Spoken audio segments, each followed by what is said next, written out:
Hi, everybody. I am back. I know it's kind of like, what happened? Gee. I'm telling you, this is the end of a Mercury retrograde. That's exactly what happens to me. And today was no different. It was Zooey. Hi, Jay-Z. I'm just going to, Jessica, good to see you. Oh, gosh. I feel like, yay. Okay. Hi, everybody. I am just, forgot what I was going to talk about, too. What was my title, Jessica? It was so good. Hi, Cruise Boston. Jessica will remember my title. Kathy from Texas. You're great. Awesome sauce. Love it. Well, what was I going to talk about? Oh, wait. Maybe I have it over here. Okay, no, I don't. Okay. I can't do this spiritually because, live and let live. I think I was going to talk spiritual self-esteem. Thank you. Okay. So thinking today about spiritual self-esteem and some of the things that, oh gosh, hold on. I've got to take a moment because there are people on here. I haven't seen them on Deco, Paint and Tea, Painter and Tea. Hi. But more importantly, where are you, Frankendoll? Good to see you. Lynn. Hi. Rachel, Missy. Oh, yay! Missy Kane, you played with the cards. Good for you.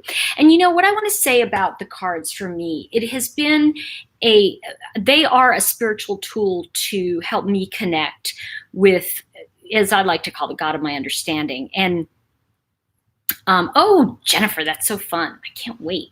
Is it meant to be? All right. So I'm going to talk about a couple things because what came to me today, and I'm going to just look away for a second so I can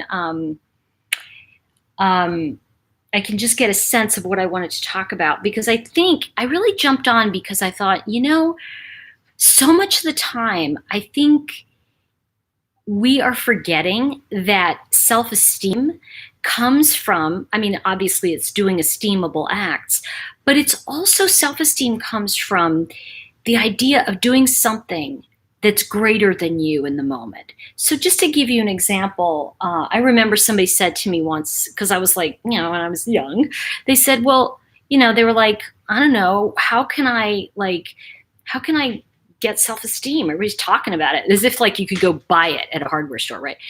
And I'm gonna go to the self-esteem store, I'll be right back. But they said, how do I get that? And I said, well, esteemable acts. And they went, and I said, okay, here's the thing about doing esteemable acts.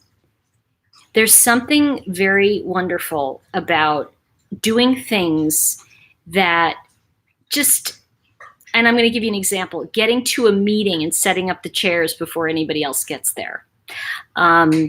Sometimes I'll just I did this when I was watching a couple struggle, and they were kind of figuring out how much money they had. And they didn't have a lot of money. This was at a dollar store in California. I went in to get one of those lighters so I could light candles at an event I was doing.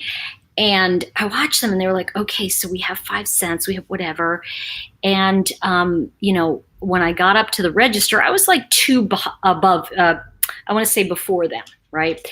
So when I got up to the register, and in the moment, listen, I'm not gonna pull any punches. I don't have a lot of money right now. I totally don't, and it has a lot to do with the fact that I've put so much into Owen and all that. But I know, love yourself. Don't even start with me, EM. But anyway, I was standing there, and I realized that my item was only a dollar store, and I said to the cashier, "Can you do me a favor?" And she said, sure. I said, there's a couple, two people back behind this woman right here. She said, oh, the woman with the pink shirt. And I said, yeah, those two. And she said, what? I said, I'm going to give you $20. Whatever they buy, put it toward their purchase. And if they don't use it, just give them the change. And she said, oh, do you know them? I said, no, I don't. But I think they're having a challenging time. And she went, oh, okay.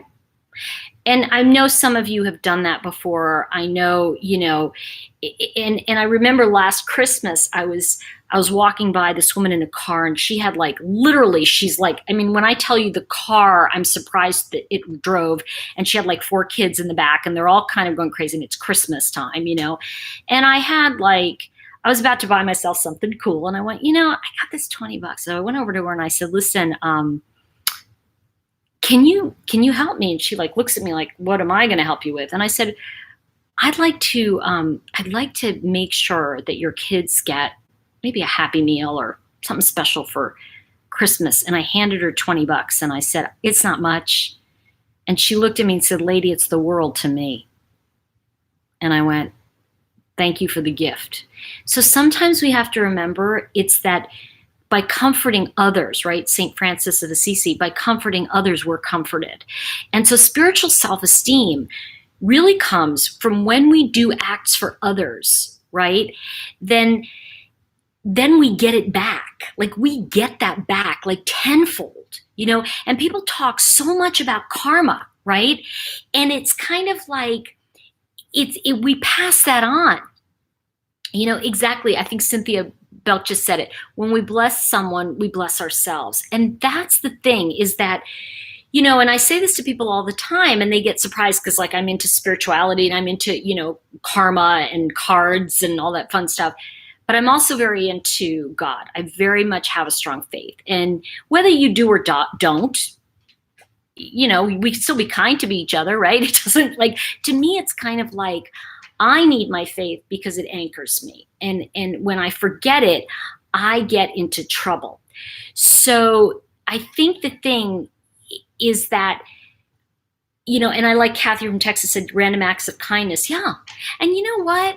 I think it's so true. And I'm kind of like, that's really cool, Tremaine. Tremaine was just saying he went and paid for somebody paid for him and he paid for the guy behind him. And that's really cool. And I think the thing, and Dawn, thank you for saying that. I think one of the things we want to look at is what is an esteemable act? What gives you truth bumps when you do it? What is something that will take you from yourself, right? And take you up into what I call in the chakra wisdom teachings and the chakras. The seventh chakra is our universal consciousness. And it's it's the only chakra actually that's not in our body. So when we pull in that energy and we bring that energy to our highest consciousness, that is the God consciousness, that is what we connect to. And that's what we connect with.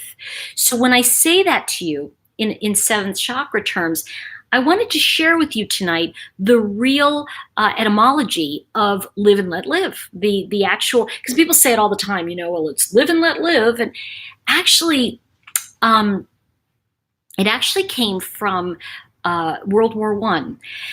And I just, I'm getting truth bumps as I say this to y'all because I'm working on a book right now. And as you can tell, it's like, oh, here I am.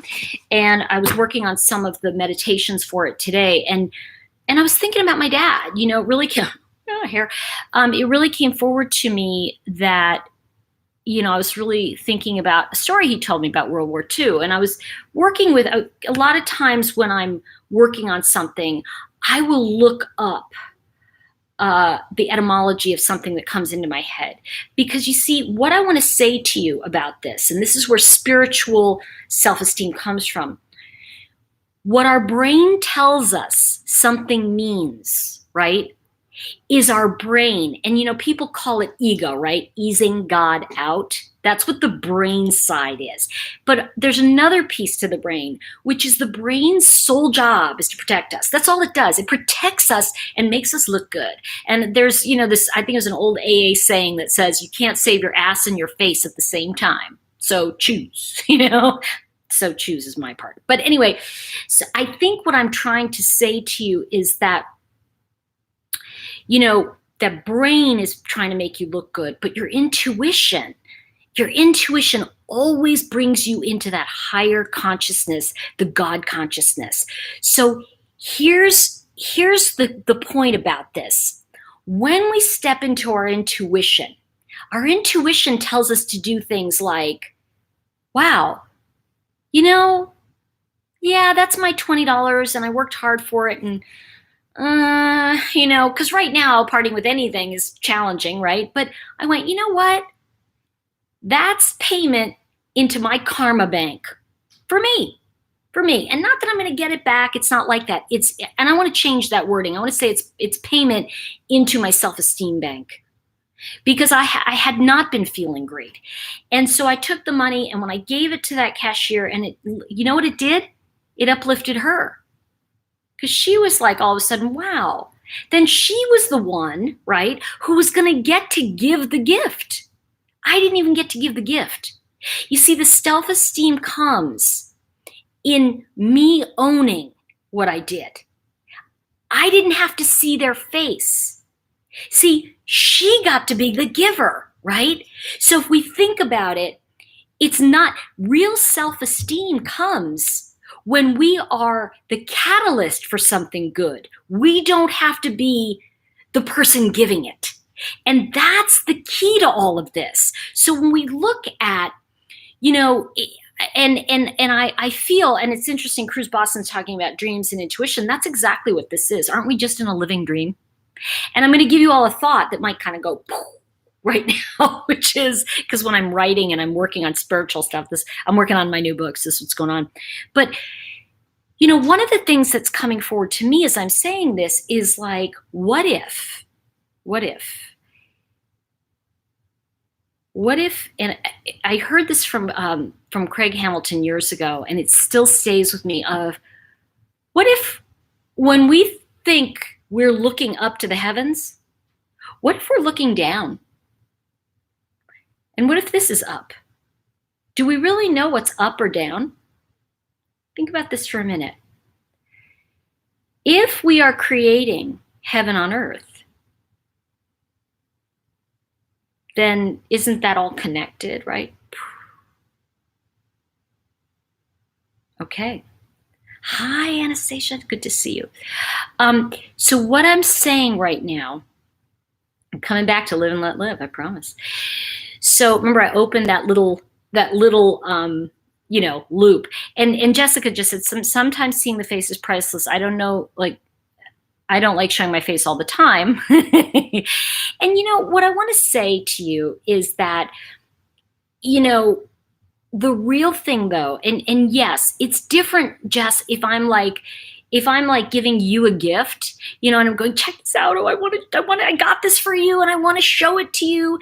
And that's my excitement on giving to someone I care about, a friend, a loved one, and just saying, what do you think? And they get excited, and I get excited, and it's like just this big puppy energy all around, right? That's different than spiritual self-esteem. Because spiritual self-esteem says, what can I do to raise my vibrational energy in the moment? And while my brain is going, you need that $20, what's wrong with you? My spiritual self-esteem says, yes, and it's the right thing to do. Have you ever had that little voice that says, this is the right thing to do? And I want to say this, EM, because I'm glad you're saying giving makes you happier than taking. I don't know. Sometimes I like taking stuff. Sometimes I like being the receiver. I'm not going to lie to you about that. But I think the difference is when you word it that way, yeah, I don't want to take something. I don't want to take something that isn't given to me. I think the thing is that people, let's go into crime now, right? People who steal or take things and have a sense of, as we call it, entitlement, right? It's really because at the end of the day, they are just so low in self-esteem. They don't wait for the outcome. They don't think it'll come to them. They have no idea on how to create it any other way, whatever that it is, okay? Whether it's a $300 pair of sneakers or a $20 steak, it doesn't really matter, right? Because at the end of the day, it's something that is internally feeling of being deprived of something. So if we look at anything, there is a disconnect between that person and what they think or feel is lacking. So the minute you go into the idea of, I have to have that, the minute you're attached to it, you are no longer in your higher consciousness. Bear with me. Boop, boop, boop. Wait, commercial break. I'll take a sip of water. Hold on.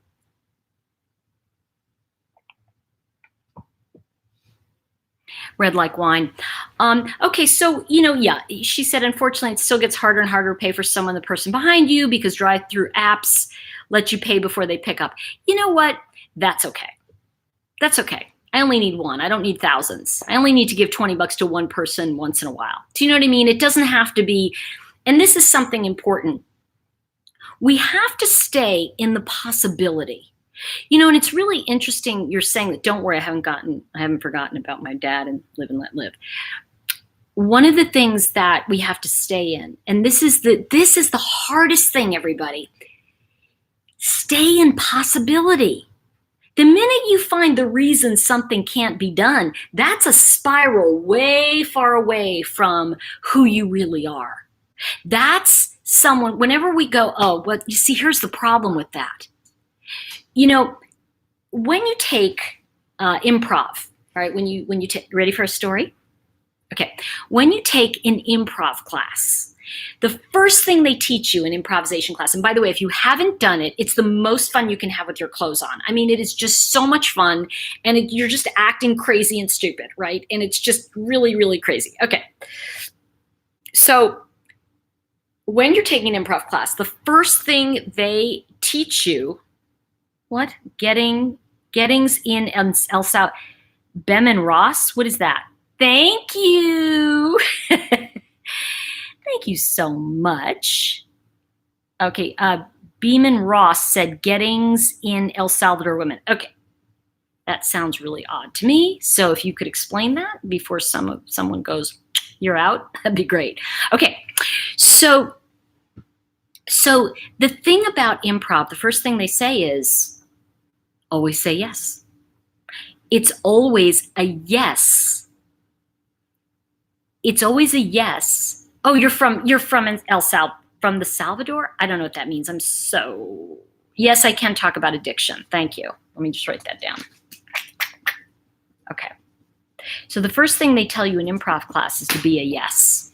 You never say, when you're on stage with someone, you don't say, if let's say, for example, Cruise Boston handed me a tomato, and an imaginary tomato, and she goes, oh, and look, I found this tomato. I wouldn't go, oh, I don't want it.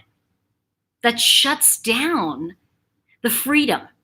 So the minute she hands me a tomato, I go, oh my gosh, this is the long lost heirloom tomato from my family in Bulgaria. And then she goes, oh my gosh. And then, we get into a yes and yes and yes and. And the only way things get invented and created is through the puppy energy of, oh, wait. It's like, yeah, and blah, blah, blah. And that's the thing. Cynthia Belk said, the Holy Spirit tells you when to help someone. Okay, cool. You can call it Holy Spirit. I'll call it intuition. Because for me, and that's not to say that the Holy Spirit doesn't exist. That's to say that is the terminology I use. That's my terminology. And it is what moves me to do the right thing. And if in fact it is Holy Spirit, that's great. It's kind of like, it's perfect. Like in America, when we have a truck, we call it a truck. In England, they go, a lorry. I'm like, what the heck's a lorry? Well, that's a truck. That's what they call a truck. In America, we go pants. I'm wearing my pants. And in the UK, they go, that's underwear. Trousers or pants. The reason I say this is because tomato, right? What we need to do is say, whatever we term it, it's honored. So if you call it Holy Spirit, I'm with you, man. That is right on. And if I call it intuition, hey, it's my party, right? So it's kind of like on my birthday cake, it'll say intuition. On yours, it'll say something else.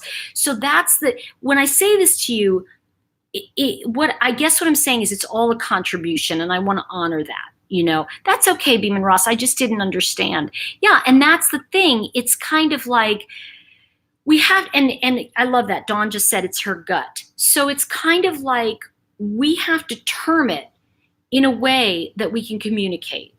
So there are times like when I'm speaking to like computer geeks and they go, I don't believe anything you do. I go, okay, well, let me ask you this. When you're playing with the computer and you're programming, and I talk to these guys who are big gamers at VidCon, And they were like, well, that's what you do is, I said, okay, so how do you know the game's going to work? And they go, well, I just know. I go, well, you can't just know. It doesn't just appear. How do you know? I go, well, I know the program. Okay. And then I lead them down their conversation of what they understand. And that way we can communicate.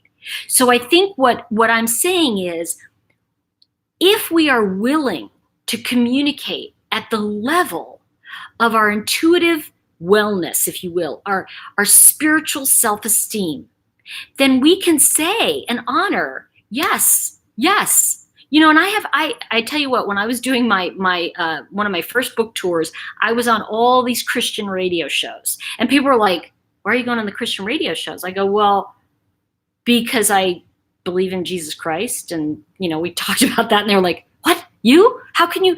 And I go, well, I just have this gift of prophecy. But at the end of the day, I really feel my work is to make my work obsolete so that you can do, right? You can do what I do. This it isn't a parlor trick. It's that I've learned certain spiritual tools that you can name in a different way. And some people learn it from going to church. It doesn't matter as long as we can work together in this harmonious platform of, for me, I can pull a card and tell you what that means. For you, it may be a piece of scripture. See, I think the thing is that one is not, in my opinion, what matters most is that you get internal peace and you have a connection with the God of your understanding. And for some people, they just don't. They go, you know, in AA, somebody asked about, talk about addiction. In AA, they talk about good, orderly direction. That's what God is to some people, right? So this is totally fine. It's totally fine how you interpret it. And one of the things I found in my work is that so much of the time, I was just writing this today, so much of the time people come to me, okay, I need to change this belief. I go, no. Beliefs are all fear-based. So if you have a belief, it's because you're trying to protect yourself against fear. So why would you want to replace it with another fear? Why would you want to put a belief on it? But, you know, knowing is very different. Faith is knowing. Intuition is knowing. Connection with God is knowing. These are things that lift us outside of our physical body. It lifts us away from addiction. It lifts us away from, and believe me, hello, who has the big, you know, what do you call it, ism? If it's not, you know, shopaholic, alcoholic, I mean, I feel like I could just pull out the scroll and put an IC at the end of everything. And the reason is because I'm human, and, you know, I get anxious, as we all do. And there are times when I just my head's going to pop off. You know, I do feel that way. So, what I wanted to say to you, oh, okay. Let's talk about live and let live. And then I'll come back to the power of addiction, because I think when we talk about live and let live, and what's very interesting is the etymology of it. So let's talk about where it came from, okay? So my father used to tell me this story when I was a little girl. And, you know, thank you, Kathy from Texas. Brilliant, brilliant, brilliant. I want to just acknowledge her for this. It says, one does not contradict another. Love is love is love. And I'm getting it. That's the point, is you see, and I know this is going to sound really strange to some of you, but you see, at the end of the day, it's about your relationship with God, not with me or anybody else, because the agreements we make are between us and our spirits, right? And when I say spirit, you can call it God, you can call it whatever you choose. And forgive me, I mean no disrespect. But I think, yes, Dawn, if you really want to look at it that way, all we need is love. But here's the deal, right? If we really look at it, red like wine, you just got a great quote there. If you really look at it, the idea that most people really don't understand what love is, because we as a society have defined it as a certain external thing, either, you know, being married or having children or having the right relationship or the right car, the right job. We can show how much we have as opposed to how much we are. internally. So I think, and I want to just say Red Like Wine said something great. So I want to she says, it's a quote here: addiction is the soul in search of a home, but showing up at the wrong address. And I have to agree with that. And so really what it's about is, you know what I found, you guys?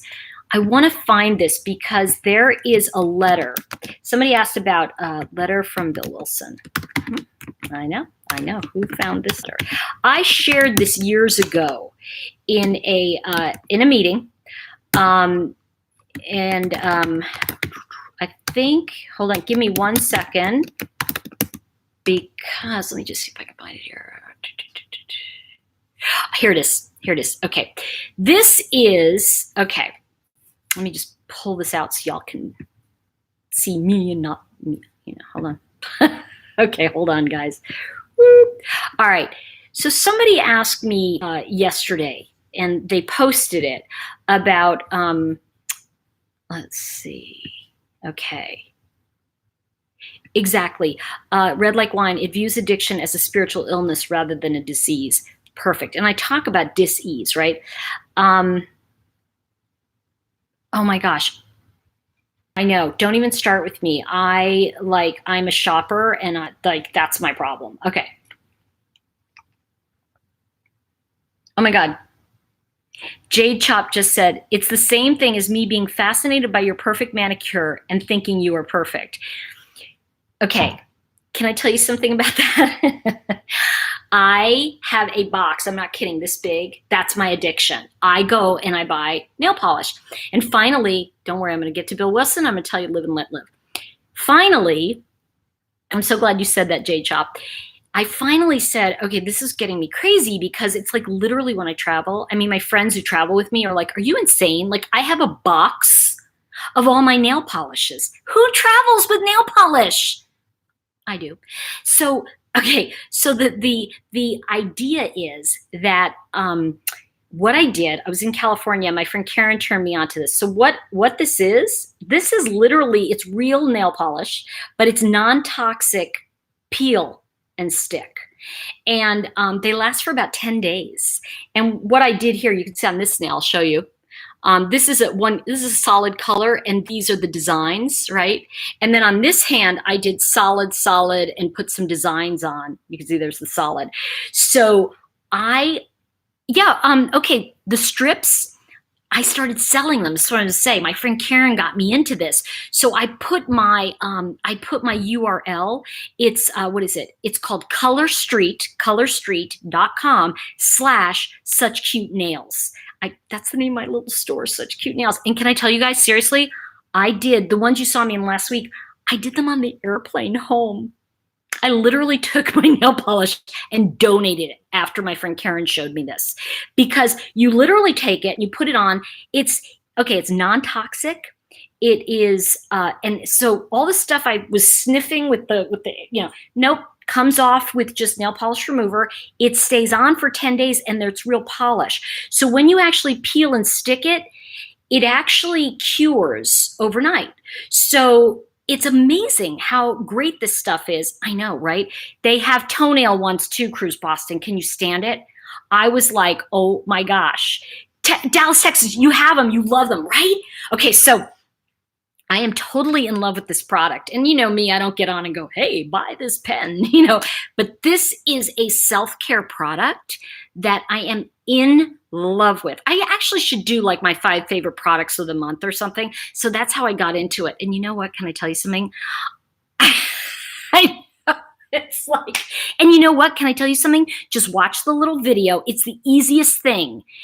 I'm not kidding. Once you get used to it, the first time it takes you about 20 minutes, but you can touch stuff right away. You're not like, oh no, I ruined my nail. Okay. It's called Such Cute Nails. So I'll put the URL up because it's just like, I was like, anyway, so the point I'm making is Shanann Watts encouraged me because I thought, oh gosh, an MLM, I don't want to do MLM. But I thought, you know what? I like Shanann and I wish I knew her. And I thought, this is fun, and it's a chick thing, and it's something I do. So there's the URL. It's colorstreet.com. I know it's a Capricorn thing, right, Dawn? Such Cute Nails. And you know what? I've got to tell you, it's like and I had they have the toenail ones too. So fun. And I just love it because it's like, oh my God, I love them. I am just like the one I ordered. Oh my gosh. I just ordered the ones for November 11th. Cause it's not Veterans Day, but it's like I think it is. It's kind of like a Memorial Day later in the year, but that's like kind of a holiday and they have all of these cool like flag nails and stuff. So I'm like, oh my gosh. So I checked out, I geeked out. Okay. Are you Capricorn too, Kathy from Texas? Oh my gosh. Okay. Okay. So let's see. Hold on. Give me a second. Sorry, I think I can do this. Sorry, I'm just going to fix it. I kind of got it. Okay, there we go. Did that do it? Did that post it? I don't know if it did it. www.colorstreet.com/such-cute-nails. Anyway, you are going to be thrilled with this stuff. I'm telling you, I love it. And I'll you know what I'm going to do? I'm going to do like a little chick video where I'll do something about that and I can like show you stuff and it's really fun. So I like doing that kind of stuff because it's really, really fun. I am a moon Capricorn actually, and that's emotionally how you are in the world. So I really like that. Let me come back to, thank you, Kai Liz. It's so good to see you, Kylie Liz. Let's see, chick video, right? Jade Chop. We need a chick retreat. I think we'll do I want to do a chick retreat once a week, right? And we can just do yeah, you know what? Just if you're interested even in selling, you can just go on my site on my little colorstreet.com/such-cute-nails and you can sign up. I mean, I'm telling you, it's the best $129 I ever invested because I just love this stuff. And okay, thank you, interested. I appreciate your telling me because Beeman, I'm so sorry that no stores don't sell it, which is the best part because it's kind of like, and it's so funny, you guys. I have a woman, a friend of a friend staying at my house, and she and her husband came up. They're staying downstairs, and I met them. Blah blah blah. And I looked at her nails. I went, "You have Color Street on." She goes, "Yes, I do." She said, "Isn't it the best?" And it's like this kind of thing that's happening. I don't know. I think that Brigitte. I just think they don't speak. So Beeman, you can Cruz if you can. Okay, cool. Cruise Boston, that's fine. Yeah. This stuff happens where, oh yeah, non-toxic. Isn't that amazing? And I love it because I'm not, and especially with Owen having a, weak lungs, my dog, I literally am so excited that I can put something on and he can be laying right next to me. And I was doing this and he was like, fine, and so I really like that. And Chris Boston, I just want to say about my mods, thank you for the job you're doing because it's so hard and please give them a little slack, everybody. I know sometimes we jump on people. Beeman, I'm so sorry. Yes, that's okay.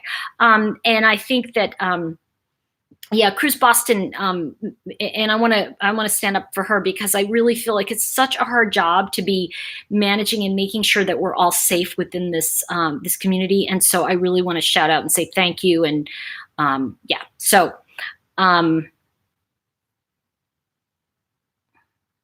I see what you're saying. Yes, Jade Chop, it is really amazing. Can I tell you something? I've been walking around all day going, because I just really. I really enjoy them. Okay, it won't bring up the page. Okay, let's see. I don't know.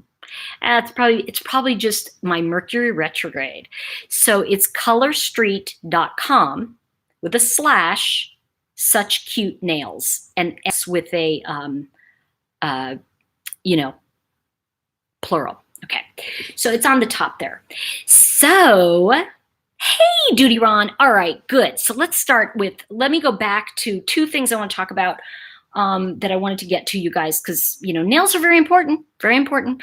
But one of the things I want to back up to is the live and let live and the etymology. Okay, so live and let live. My father told me when I was little about this story that I never believed. And it's during World War I at Christmas time.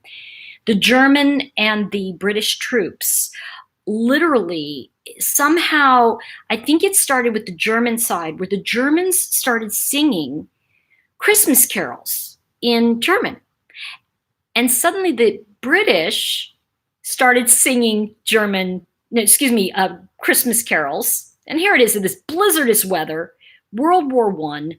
These are like, this is trench warfare, okay? And these guys are in the trenches and they're singing. And slowly they came out into the common ground. These are soldiers that were killing each other a day before.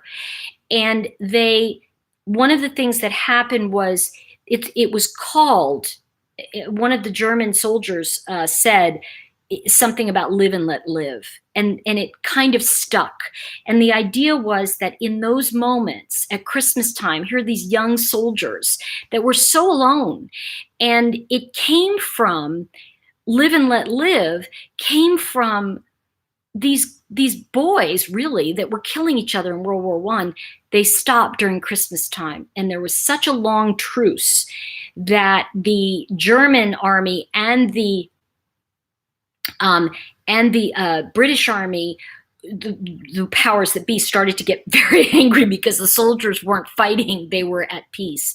And so I say this to all of you, that it's such a powerful thing to think of, live and let live. And we sometimes think that some of these things come from, a holy source. And the truth is that it was a holy inspired moment from the birth of Jesus at Christmas time that these soldiers stopped. And my father would always, he would get I want to say a wistful sound in his voice. And he would say, at Christmas, the soldiers stopped fighting and they were at peace for a short time. So I say this to all of you. Ooh, truth bumps as I say that. Oh, Duty Ron, thank you so much. And I really appreciate you a lot. Yeah, I hear you interested. So a couple things that I wanted to say about that. Somebody asked me about, and I want to talk about meant to be. Let's talk about meant to be, because some people, will say, oh, it's meant to be.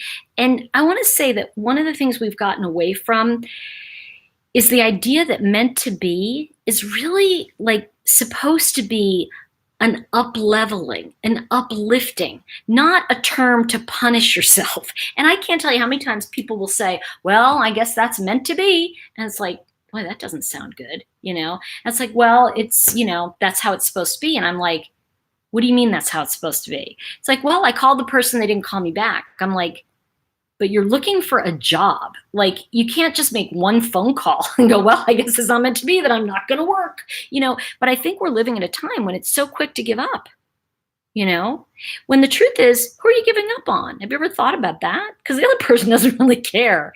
And I want to say this because I think that the idea of meant to be is the idea of something serendipitous about to happen, And I'm going to invite all of you to do this with me for a moment, if you would. When we think of the word serendipitous, right? And that idea of something really magical, like a swirl of brilliant, blissful energy that's coming into us. And that only comes from doing the right thing. And I'm thank you, Duty Ron, for the super chat. And I want to, say, the idea of helping someone and knowing you saved a life, or knowing that for that moment in time you made someone's life easier, that's a serendipitous energy. So I'm going to invite you to lift up into this white light energy. It's completely heavenly inspired. And I want you to get and offer this idea to you for the next 24 hours. And that means, I'll give you a time. Okay, for right now, it's 9 o'clock on the East Coast. So for 24 hours, what would it look like if everything someone said to you, whatever said to you, Mom, I'm going to go study with Ralph after school or whatever. Um, you don't have a comeback that's like telling them what to do or shaming or being an upset. How about a request? Oh, honey, would you help me by getting home by X time? Because I worry and I just, it's about me. Can you help me? What can you do to make a request that really gives a person a chance to do the right thing? You thought about that. How can we phrase things so that we give somebody the chance to win? What would that look like? You know, and I was having this talk with a client of mine earlier. Great, Bridget, great. Yeah, no snarkiness. No, and it's more about, thank you, Judy Ron, for that. I think it's more about going, wow, what can I do? Because remember, spiritual self-esteem means clear communication in the most loving manner we can offer. And don't get me wrong. Like I was like ready to take this person from PayPal today on the phone and break them in half, and just before I said, you know what? I'm just going to stop. And he was like, what? I said, I'm just going to stop because I'm really upset and you're just trying to help and you're not going to help me. And I can know that. And I just before I shoot your head off, I'm going to get off the phone. And I said, you have a nice day and I'll figure it out later. And it's going to work out. It's going to work out. So what would it look like? And what is your biggest challenge? Who's someone in your life that, and Dawn, what if we even reframe that terminology? Dawn said something great. It says, owning our own faults is wise. What if we own our own greatness and give someone an opportunity to share in that up-leveling? See, what if it's not a fault at all? What if it is absolutely perfect that I say, instead of saying to you, I really would appreciate it if you do, can you please be home at this time or can you please do this? Instead say, what's your plan? And give them the opportunity to go, well, I'm going to go study with so-and-so. Oh, okay. I would love to watch XYZ movie with you at 9. Do you think you'd be back by that time? And if not, that's okay. I'm just kind of checking in to see how I'm going to rotate my world. The thing that I want to share with all of you, and something I really learned from my dad, and is having a sense of humor. Because no matter what he went through, there was some funny crap that came out of his mouth. And he really was someone that inspired me because he reminds me, as I'm reminding just all of you that have a sense of humor. Just remember that, I have to say this to you because this is kind of how I feel. Life is a hysterical activity on the way to the grave. I mean, really think about it. The crazy stuff that gets us, that we really get so upset about and so crazy about, 1 second. Tracy Harvey, thank you so much. Aw, thank you so much for the super chat. My dad was the best. Thank you, Tracy Harvey. Really means a lot to me. Thank you. And my dad was pretty funny. And I got to tell you a dad story. Okay, you want to hear a dad story? Okay. This is one of those, you probably heard it, but I'll tell it anyway. Okay. I know. I so appreciate Tracy Harvey. You're my hero tonight, Tracy. Thank you. Okay, a dad story. So one day my dad was he was so angry. And my father came from a household where if there was anger, he would run. That was his thing. If anybody raised a voice, he'd run. And of course, that's all that he attracted, right? People always would yell and he'd be getting away from them. But the thing that happened, I remember he got really into upset and he was like, oh, I'm just, he's just he was almost 80. So he was he was really like this. I used to tell him, you look like a ride in Disneyland that's gone to run amok. I mean, what is wrong with you? And he'd be like, stop. And I'd be like, stop. Anyway, I learned to have a sense of humor. And one of the things that happened was he was so mad at me. And he said, I'm just going to walk away from this and you're going to regret this moment. You're just going to regret it. You're going to regret it. And he kept saying that. And then he climbed, like I had a staircase in my condo in Santa Monica, and it was like 2 stairs and then a little landing. And then the stairs went up this way, and he climbs up the 2 stairs and he turns around to me and says, you're going to regret this. You're just going to remember this moment and regret it. And he just like was stomping his feet.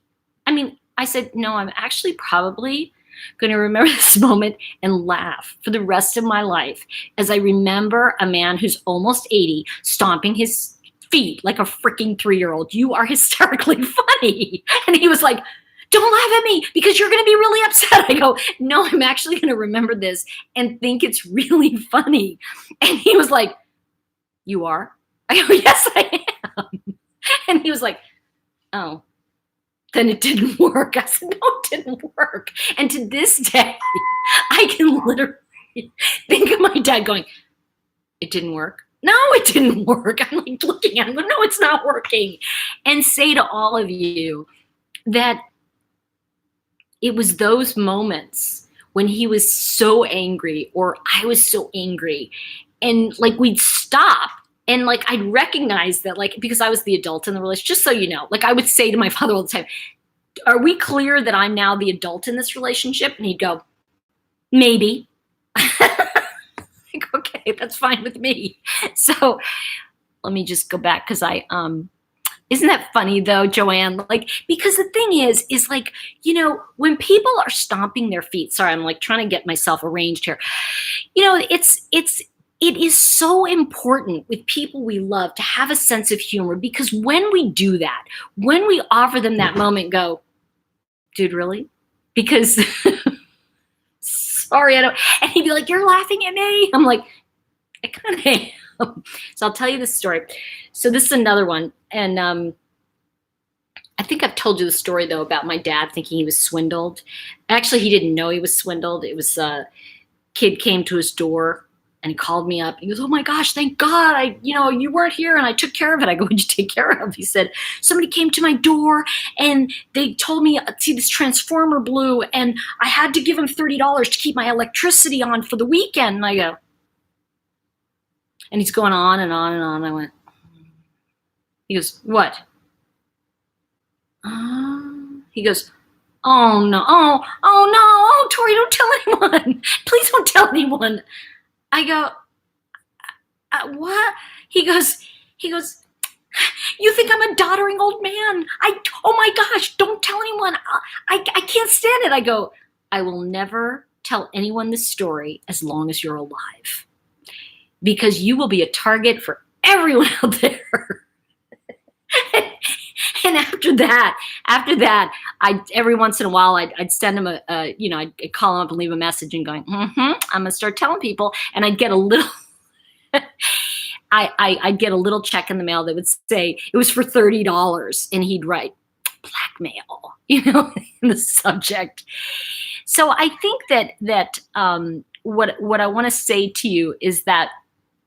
Yeah, EM just said the first 50 years of childhood are always the hardest. Yeah, and you know what? Raising a parent is really hard. Let me tell you, because if you feel sorry for your parents, you have been abused by them. And I remember saying that to my dad, and I go, you know what? I don't want to feel sorry for you anymore. This game is over. The ship sailed. Stop it. And he'd be like, well, what do you want me to do about it? I was like, why don't you see a therapist and talk to somebody other than me? Because I don't want to hear your problems. And he was like, you don't? I go, no, not really. I got my own share and you're expecting me to carry yours and it's getting a little heavy. And he was like, oh, okay. And went and saw a therapist. See, this is the thing, is that there's so much more we can accomplish with people when we understand their foibles and we love them for it. Sometimes it's really hard to love people who are incredibly cruel to us. And I know for me that with my mother, she was incredibly cruel. And I think that, I can look now and go, oh gosh, she was like really like off the rails. But at the same time, I learned a lot from her. I wish we had had a relationship, but when I say had a relationship, let me relanguage this for all of you, like for me too, which is I wish we had a relationship where it was real. And it wasn't clouded with the disease of alcoholism. It wasn't under a shroud of the disease becoming more important than the relationship. And the thing about disease of any kind is that whatever's going on, it's the disease becomes more important than people.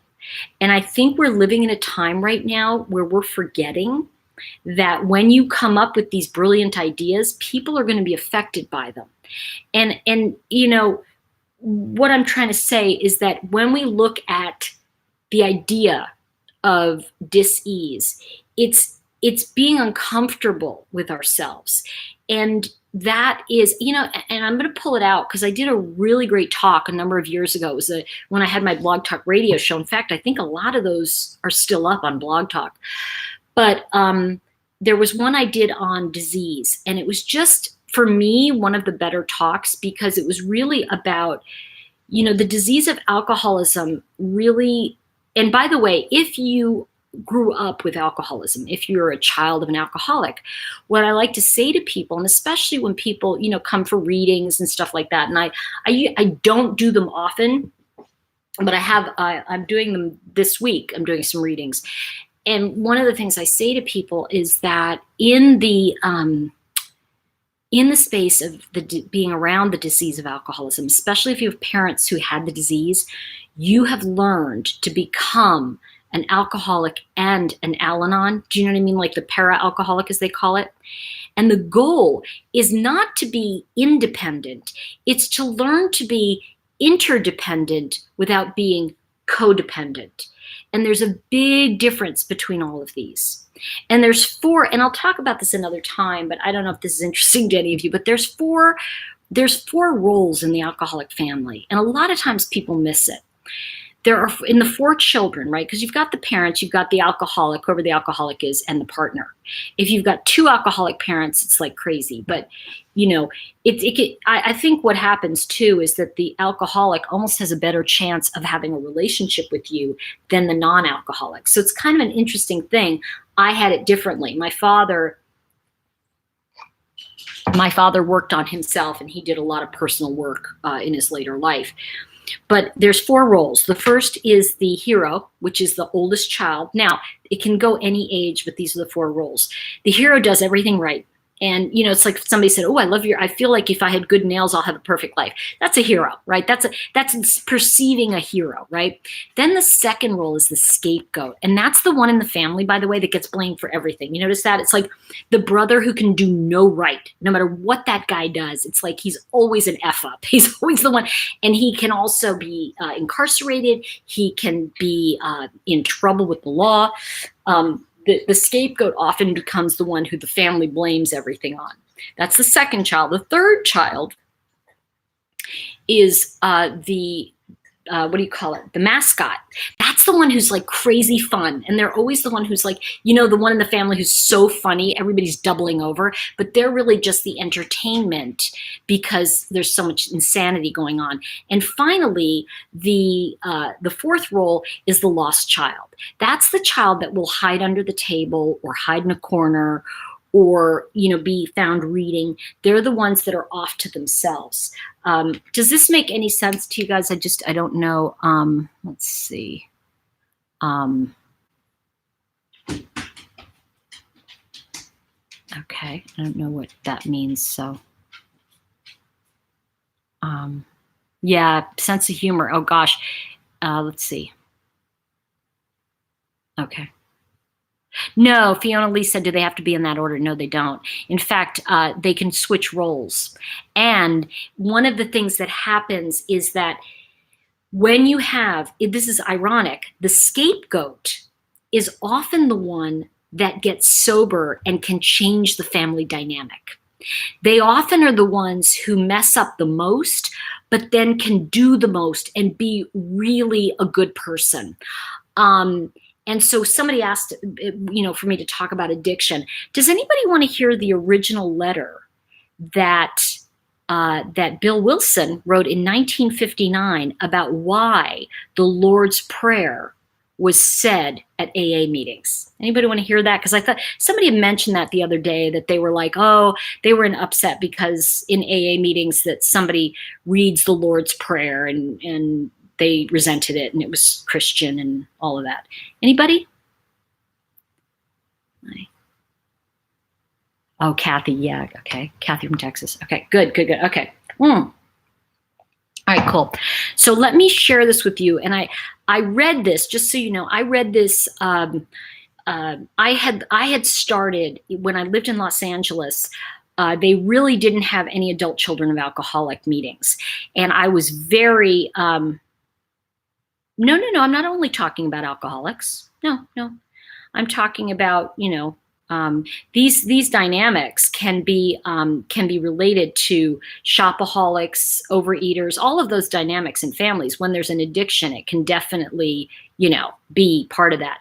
But I discovered this when I started adult children of alcoholics meetings in California, and so many people were saying to me at the time, oh, you don't want to be in one of those angry meetings, because it was kind of an offshoot of Al-Anon, and it was like, about people who grew up with alcoholism and not being able to, not being able to deal with their life, right?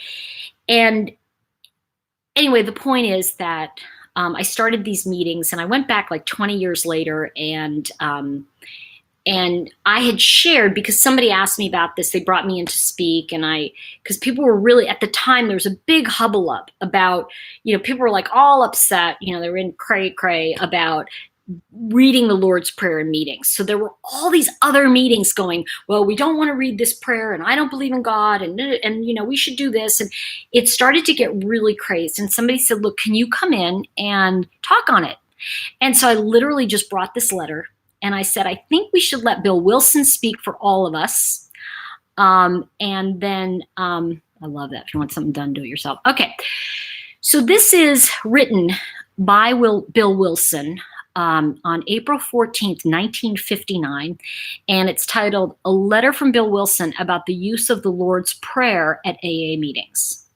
Dear Russ, I'm sorry for my delay in answering. Lois and I were a long time out of the country, and was followed by an attack of the marathon type of flu that has been around here in New York. We are okay now. However, I did want to explain my delay. Now, about the business of adding the Lord's Prayer to each AA meeting. The practice probably came from the old Oxford groups, who were influential in the early days of AA.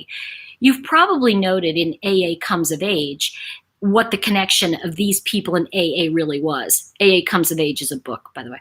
I think saying the Lord's Prayer was a custom of theirs following the close of each meeting. Therefore, it quite easily got shifted into a general custom among us. Of course, there will always be those who seem to be offended by the introduction of any prayer whatever into an ordinary AA gathering. Also, it is sometimes complained that the Lord's Prayer is a Christian document. Nevertheless, this prayer is of such widespread use and recognition that the arguments of its Christian origin seems to be a little far-fetched. It's also true that most AA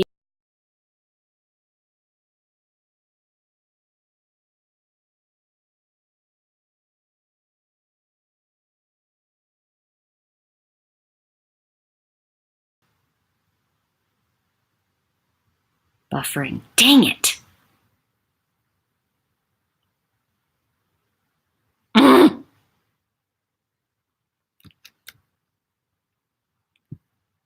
Great.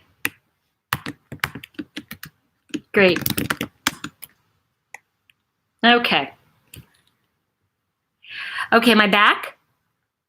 Am I back, Duty Ron? Did you see it just a tiny? You're back. Okay, good. Good, I'm back. Woo. Some people cannot hear. Somebody's saying it's okay. Okay. Okay, so where did I leave you? Where did I leave you? Let me see where I left.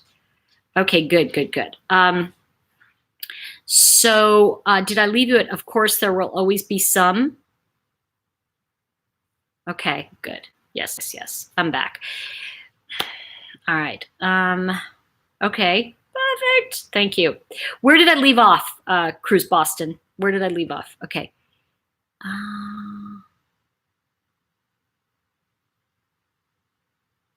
Okay. Does anybody know where I left off in the reading? Do you guys know? Oh my goodness. Oh my goodness. Okay. You don't. Okay. The Christian saying. Okay. Let me go back to this. Here it is. Here it is. Here it is. Okay. All right. So I'm going to go back to here in this. Okay. Of course, there will always be those who seem to be offended by the introduction of any prayer, whatever, into an ordinary AA gathering. Also, it is sometimes complained that the Lord's Prayer is a Christian document. Nevertheless, this prayer is of such widespread use and recognition that the arguments of its Christian origin seems to be a little far-fetched. It is also true that most AAs believe in some kind of God and that communication and strength is obtainable through His grace. Since this is the general consensus, it seems only right that at least the Serenity Prayer and the Lord's Prayer be used in connection with our meetings. It does not seem necessary to defer to the feelings of our agnostic and atheist newcomers to the extent of completely hiding our light under a bushel. However, around here, the leader of the meeting usually asks those to join him in the Lord's Prayer who feel they would care to do so. The worst that happens to the objectors is that they have to listen to it.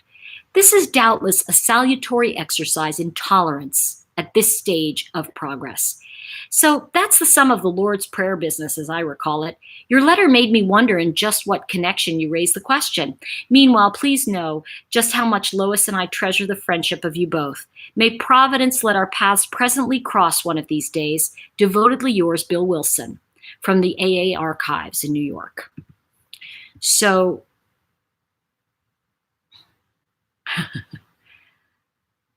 okay.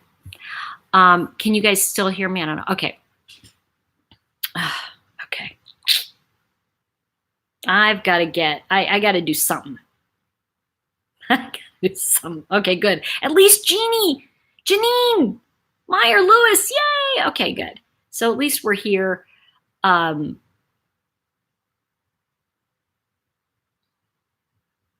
Okay. Well, here's the thing. EM, I can understand what you're saying. What a shame to be annoyed by a religious prayer. Here's the thing about it, is that what people were coming to is feeling like they weren't represented in it. And I think one of the things that sometimes we forget is that it is important for the highest good of the community that we and he says it best. My gosh, in 1959, he said, this is doubtless a salutary exercise in tolerance at this stage of progress. And I think that's the thing. And he says also, we don't want to completely hide our light under a bushel. And I don't think it's just the light of, that only the Christians or only those who believe in God have it.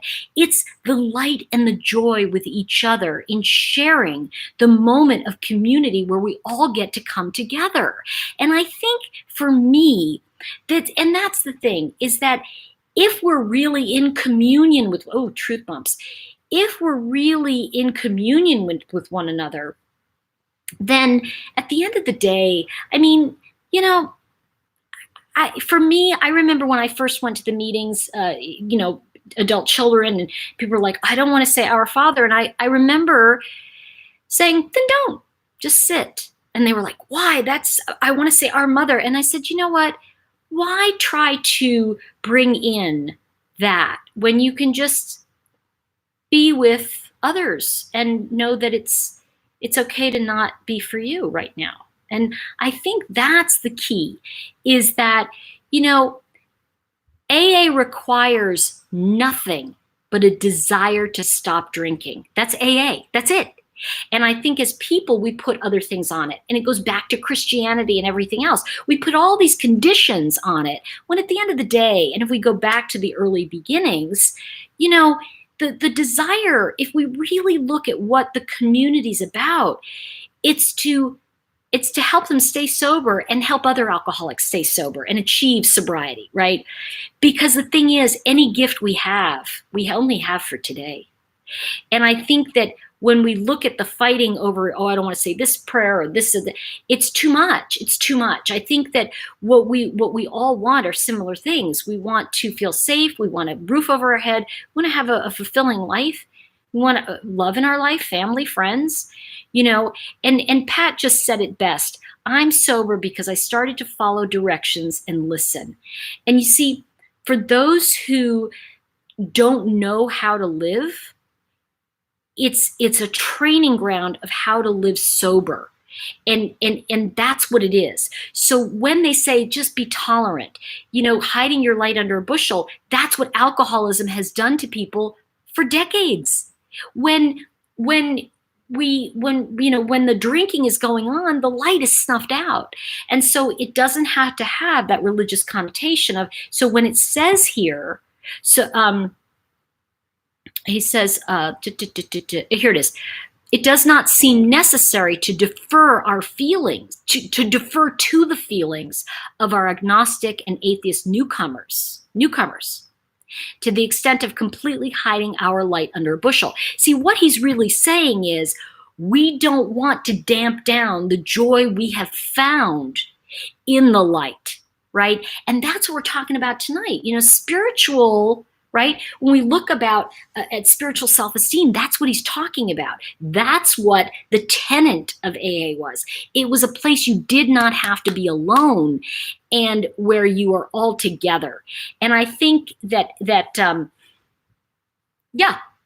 listen, Dawn said 12 steps to dry out and leave when accomplished, in my humble opinion. And you know what? Here's the thing, Dawn.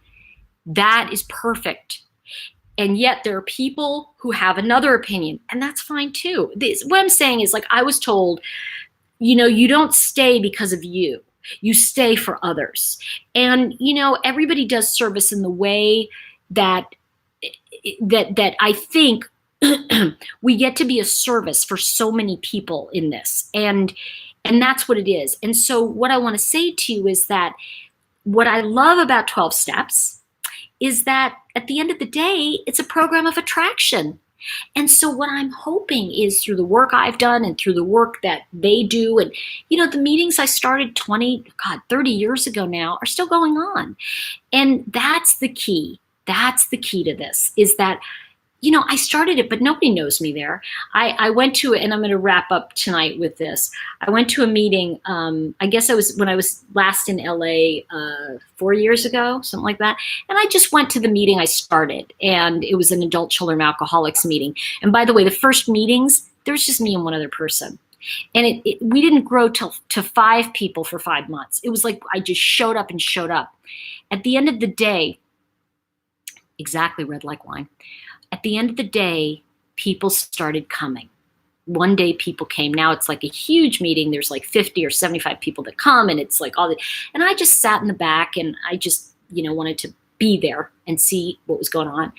And they still had the same format that I had written up. They still had the same page that was 20 something years old that I had written up on my old computer. And the woman sitting next to me turned to me and she said, "Is this your first time at this meeting?" And I said, "Well, yeah." And she said, "Oh, you don't have to be afraid, dear." And I just said, "Oh, thank you," because it was the first time in a long time. And she said, "This meeting saved my life." And I said, "Really?" She said, "I was so depressed and I had nowhere to go. And I didn't even know that other people had been through what I went through. And when I sat down and I realized that I wasn't alone, I just realized I didn't have to kill myself." And I was like, "Oh." And she said, "And there's a lot of people here, like that." And I said, oh, that. And I remember like going, wow. Like, I really suffered through that time. I suffered through it. I'm not going to pull any punches. It was hard.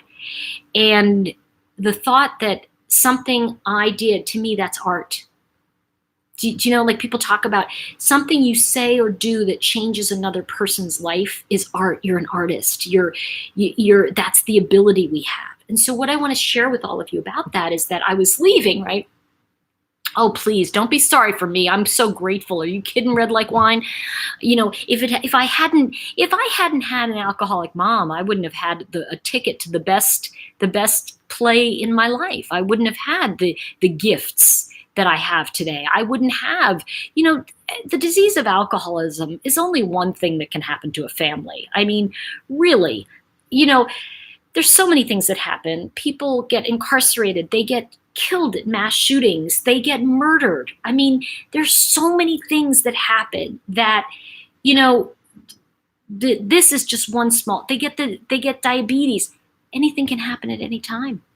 I think feeling alone and isolated is the worst. And thank you for that, Mama Ames. I really appreciate it. And it was interesting because I was leaving that meeting at the end. You know, I just didn't really talk to anybody. I was leaving, and somebody tapped me on the shoulder and said, "Oh, hi." And I went, "Oh my gosh, hi." You know, and they turned to somebody else and said, "You know, this is the woman who started this meeting." You know, and it was nice because that person remembered me, and I remember thinking, "Oh, that's cool." You know, and the other person went, "Wow, thank you. Like, I don't think you know what you've done." And I said, I do, but thank you, you know. And I've gone on to see people from those early meetings, those adult children and alcoholic meetings, go on to become best-selling authors, people who wrote movies that won awards, you know, actors that became extremely famous. And I watched and I went, wow, these people changed their lives. And I think that every single one of you have that potential and that chance. If you haven't already, I know Duty Run does, you know, he does it all the time, and at the service he's done. And you know, Pat, I'm glad you said that, because one of the biggest things I learned is that it was okay to love an alcoholic. And I loved my mom. I really loved my mom. You know, she was sick and she was incapable of experiencing love. And that was her issue. So, and please, if you think about it, like and share, because I think that this kind of message is so important.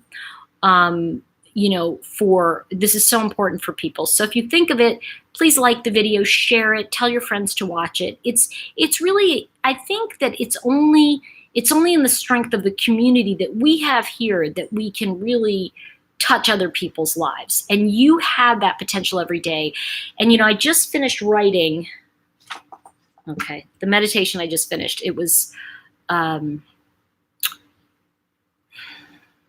that the purpose of our life is in our wounding. And if it wasn't for my alcoholic mother, I wouldn't have had such a drive to not feel so empty inside. And I wouldn't have found God at the level I found him, you know. And for me, you know, my mother used to always say, the temple is within you, and do the right thing. And I think that's a large part of it. And if you can find a fellowship or a community that you belong to, whether it's your family, whether it's, you know, a 12-step program, whether it's church, wherever it is for you, where you can be a part of something bigger than you, that's where love and hope lives. I will be talking more about, in the coming days, I'll be talking more about some of the things that have been, you know, gelling in my head the last few weeks while I've been traveling, and some ideas and thoughts. So let's see. It says, Lynn said, and I just want to share, Lynn said, I've had people in my life say, well, my pain is small compared to what you've experienced. I stop them and say, your pain was real to you and it matters just as much. There's no grading scale. Thank you, Lynn, because I want to say that, you know, that is so important, especially if you've come from any family dynamic where there's the disease of alcoholism or because gambling, you know, because there's a one-upmanship that happens of like, my pain's bigger than your pain. And the thing is that if it's real to you, it's real to you. And thank you for saying it, because I'm with you on that. Yeah, Pat, I'm glad you're here tonight. Jeannie Meyer says, I'm here terminally ill, but want to live while I'm alive on earth for others. Oh gosh, Jeannie, like, I'm going to send you lots of light. And will you do me a favor, Jeannie? Can I ask this of you? This is like going to be one of my things. Would you do me a favor? And would you, and only because you said this, all right? One of the things I love, and I that I've come to really appreciate, another friend of mine, before he died, I asked him for a sign for me, like that I knew that he would be there. That like I knew like he was shining God's light on us. Like how did I know that? And so Jeannie, if you Janine, sorry, I'm calling you Jeannie. Janine Meyer Lewis just said 2 weeks ago, I almost died of septic shock. I'm here terminally ill, but want to live while I'm alive on the earth for others. And what I want to say to you is, can you give us a sign that we are connected to you and connected to God when you do cross? That would be really cool, because then we can have, in the memory of who you are. Isn't that fun? So, and the thing is that I'm getting truth bumps. So thank you so much, because that's the strength of knowing we're connected, and we'll stay connected to you. And I'm gonna ask tonight, because last night we had, or the other night we sent good wishes. Let's send special prayers to Janine Meyer Lewis tonight for sharing with us her terminal, because we're all terminal, right? You just have a definitive idea of it. So, can you please help me in sending prayers and light to Janine, and may God bless you, and Godspeed with everything you do. And you've already touched us by sharing your truth with us tonight. So thank you. Yes. Janine, I'm glad your Red Like Wine says you're on her prayer list, and that is like the place to be. So when you think of it, not now, but maybe in a later broadcast, if you want, send us something that you would be a sign, just a sign. It can be whatever you would like us to, when we see something in particular. For my mother, it was her birthday, 207. For some people, it's just a butterfly. Whatever it is to you, share it with us so that we can then know. You can even put it in the comments below, and I'll pin it later at some point. So, all right, my love. Thank you, everyone. Yeah, you know what? This has been just a remarkable evening with all of you, as usual. And I'm just very excited about where we're going and what we're gonna do. Let us know what you are fond of, Janine. Oh yeah, tell us your favorite thing or things, and so we can just send that over to you energetically. I know, right? So thank you, everyone. Much love. Good night. And I will see you all in the next couple days. I'll be around. Oh, yay, Janine, you're going to get to see your twin. Oh, gosh, I know that's terrible for me to say, but you know what? I feel like God is good. So thank you so much, everyone, for the light. And you all are in my prayers. Thank you for joining us. And, of course, to my mods, Cruise Boston, Duty Ron, and forgive me for not remembering, but I know you guys have been awesome tonight. So thank you for being of service. And love you all. Remember, say what you mean what you say, but don't say it mean. And be kind to each other.